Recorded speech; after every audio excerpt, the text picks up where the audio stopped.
And we're back, guys. Tennis in a minute. I'm your host, Good Energy. Quick picks. I didn't realize the match is starting shortly here. Madison Keys, Svitolina. We're going to get straight to the point, guys. I don't think Svitolina looked good at all her last time out against Kudermetova. I watched the match just like I watch every match, and if Veronica did not get injured, and I would have to assume she definitely had a serious injury because she was dominating Svitolina.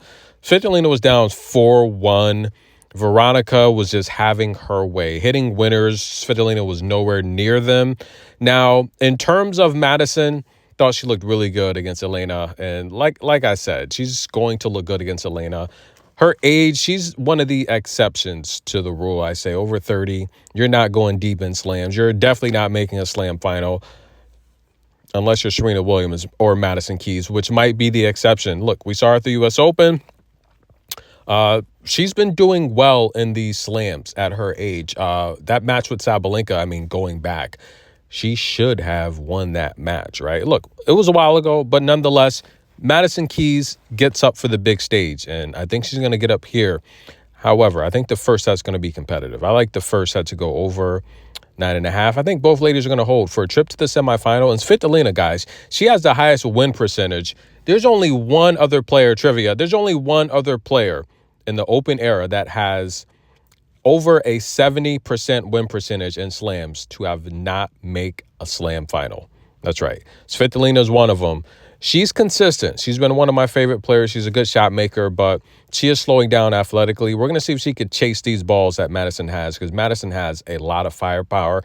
I like the first set to be competitive, though. I think, again, it's going to be a two-way street. Madison's going to have to defend. Svitolina is just continuing to get balls back, which could be a problem as well. I'll take the over. Both ladies playing competitively. And Emma Navarro taking on Iga Swiatek. Listen, guys, Iga's strength of schedule, her average match, through these up to this point at the quarterfinals here, her average strength of schedule is 71, while, Emma Navarro's average strength of schedule is about 51.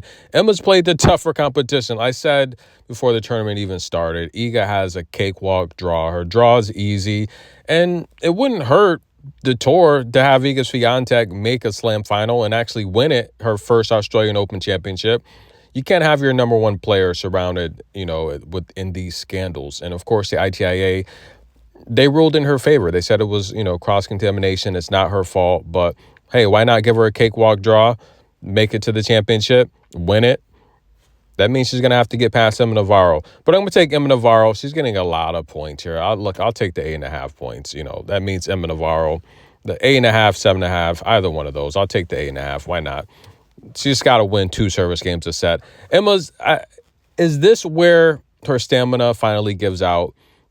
She's been exhausted. She hasn't looked good. Who knows? She has the best resources. She's going to be ready for this match now. The last time they played was, 5, 6, 7 years ago, where Emma was ranked 400. Iga was ranked 1,000. That's right, guys. And Iga won that match pretty easily. Iga's a much better player. Emma's still... she's improved, but she's still only 2 years removed from the lower level, but she's getting better. And mind you, the last time Emma Navarro, she's one of the few players that I can even think of in recent times to go into slams. Let's see, the Wimbledon. So this will be her third slam where she has the opportunity, or this will be her second slam out of 3 where she has the opportunity to send home the number 2 seed. If she could do that, that's definitely going to be some type of record. I think she'll play well. I think that she's going to have to really play a little bit in an uncomfortable position of being sped up, because Iga's going to speed her up.